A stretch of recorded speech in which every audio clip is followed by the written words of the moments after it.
Hey everyone, and welcome back to the channel. In this week's video we're excited to be sharing our explore around one of the finest artillery castles in England.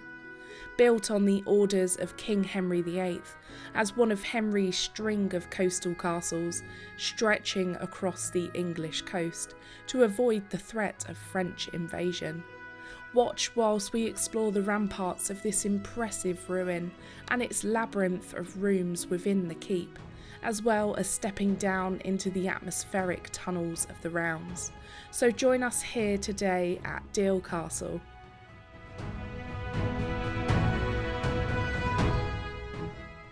It was 1538 when the threat of an invasion of England fuelled by European forces seemed likely. Famed King Henry VIII made big plans to have artillery forts built along the east and south coasts of England. Henry's huge building project was the largest coastal defence project since the Romans built a series of Saxon shore forts over 1,000 years previous. These forts would be built to a pioneering design, replacing the high walls of their medieval ancestors with more low-profiled, round-walled bastions to both resist enemy artillery and also provide platforms for an all-round field of fire. Particularly in the Deal area, their defensive purpose would be twofold. Firstly, the defences would provide heavy artillery to protect the Downs, which was an important anchorage where the merchant ships and men of war from many nations would find refuge during storms in the Channel. And secondly, the Downs were close to an area of low land with a shingle beach that extends for over 4 miles. The beach would offer an easy landing place for enemy forces after only a short crossing from the Channel. Deal was one of Henry's new forts, the largest along the Kent coast, and it remains the best preserved, giving us a unique insight into Tudor England. The castle itself is very impressive. The volunteers here at the castle often refer to it more as a TARDIS castle, and you will understand why later in the video. It was of course carefully designed for all-round defence. As its centre rises a circular keep, which is surrounded at a lower level by 6 semi-circular bastions. These are in turn encircled by a small narrow courtyard, and beyond that by another 6 large outer bastions. Overall, this supported 145 gun positions that were spread across 5 tiers. The structure was built from Kentish ragstone robbed from recently dissolved monasteries and being used for detailing. Beyond these outer bastions, a dry moat will complete a symmetrical plan in a striking lobed design. This room is for the castle's chapel, created in 1923 for the then captain of the castle, General Sir John French, from 1852 to 1925, to commemorate the suffering of those who served in World War I. Inside is a stained glass window dated from 1920, showing off his coat of arms flanked by British and French soldiers. Research on the chapel's stained glass window has revealed it to have been created not for Deal Castle itself, but for John French's Irish residence in 1920. The window has been entirely restored and the chapel refurbished as a place of interest, and today it is used by the Burma Star Association to honour the service personnel that fought in the Burma campaign during World War II. In the early 18th century, the circular keep appears to have been subdivided up into 5 rooms of unequal size. These rooms are all timber framed and would have contained the service areas of the castle. 4 of the rooms would contain 1 or more doorways to an inner bastion, and all of the rooms had at least 1 window in the walls between the bastions. In one of the rooms on this ground floor is a really interesting section of brick. The sunken down brick floor is beneath quite a beautiful Victorian fireplace.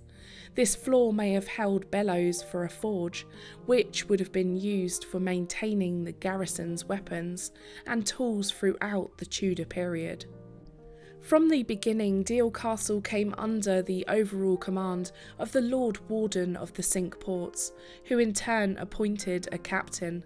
The captain was responsible for maintaining the castle, its garrison's guns and stores. He would also lead the garrison in wartime. The choice of captain was political and influenced by service or loyalty. Initially, most captains were gentlemen, often aristocrats.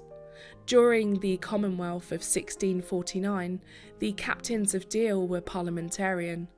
From the late 17th century, captains tended to have distinguished naval service, and throughout the 19th century they were politicians and diplomats. In the 1920s, however, came two distinguished soldiers. The position still exists, but it's now more ceremonial. Our explorer took us around the quarters on the first floor. This is the captain's residence. From the early 1700s, the post of captain of Deal Castle was an honorary position, giving the captain the use of the residential quarters at the castle. The quarters are made up of 4 bedrooms, 2 bathrooms and 2 guest rooms, which were in the circular part of the floor, and in the centre winding stairs that lead up to the keep roof and the central lantern, which has a 17th century bell inside. There was, of course, a kitchen, a pantry and an armoury.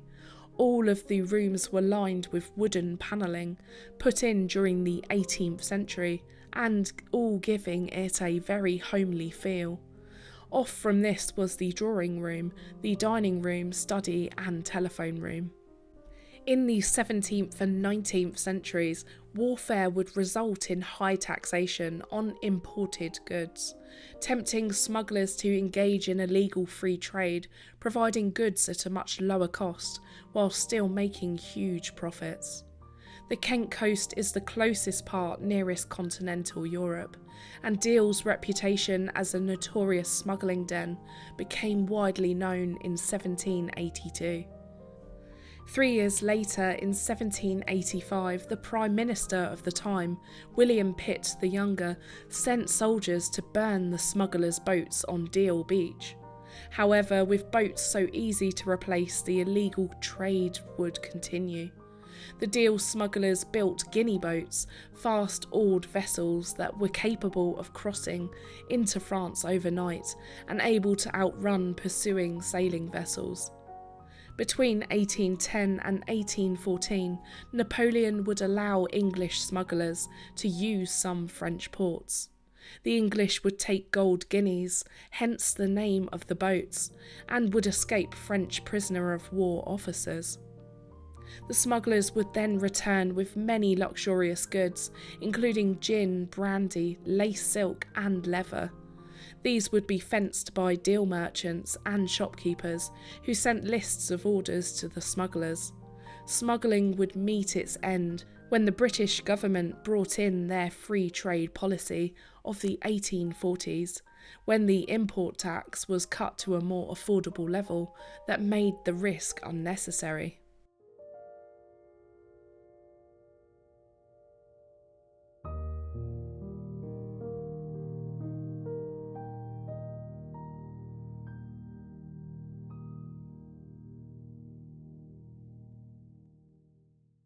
Deal is such an intriguing castle to visit.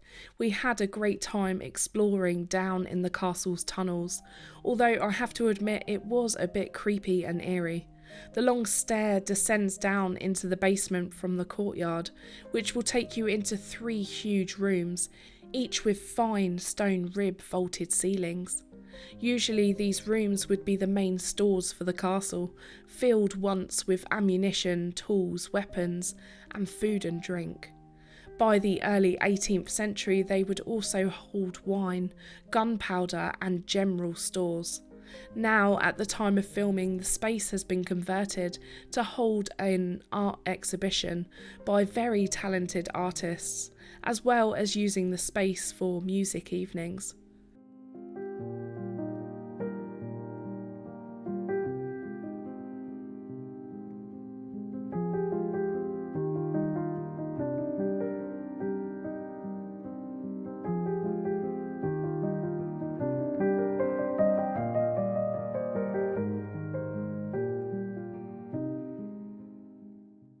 After visiting the rooms, it leads you to access into the rounds. When you first enter the tunnels, or the rounds as they are known, you may indeed come across a lot of water, but luckily when we visited there were only a few puddles. We used a flashlight on the phone to see where we were going, but it was quite dark and disorientating, circling around the keep. This was, of course, the point of the tunnels, to disorientate and confuse the enemies if they managed to get inside. The rounds are a dim, narrow passage that was built within the thickness of the outer bastion walls that formed an unbroken circuit around the castle. It was within these walls that the soldiers could stand in with their handguns to protect the moat firing from one of the 53 embrasures here. From each of the vaults above, similar to inside the keep, there are shafts that will take up the gun smoke up in the vents. At the top of Deal Castle, inaccessible to modern visitors, is a hidden secret. Since at least 1724, people have left graffiti on the castle's roof. Hundreds of images have been carved into the soft lead, giving us a provoking glimpse of life at Deal over the centuries. On the English Heritage website, you're able to see the images, and it's really worth searching up for. But some of the graffiti includes initials with dates, named individuals, a homage to Queen Victoria in 1840, and the many outlines of male and female shoes and hands drawn around, and these are thought to have been from the very privileged few who were allowed up on that roof. It is fascinating for what it is, a wonderfully well-preserved example of a Tudor coastal fort with an advanced design that was, in its day, state-of-the-art. Deal Castle is one mighty, impressive and atmospheric visit that will leave you wanting to come back for more. What is great about this part of Kent is the other castles in the vicinity that you're able to visit. And if not, just a literal stone's throw from the castle is Deal town and beach, which in itself is absolutely beautiful. So that's it for this week, and we really hope that you've enjoyed our visit today as much as we have. Please hit that like button, click on the notification bell and subscribe button to never miss another video. We want to say a massive thank you to our channel members and our Patreons for all of their support. If you're interested in other ways to support us, then why not have a look at all of the options that we have in our description box down below. So we'll see you in the next one. Till next time.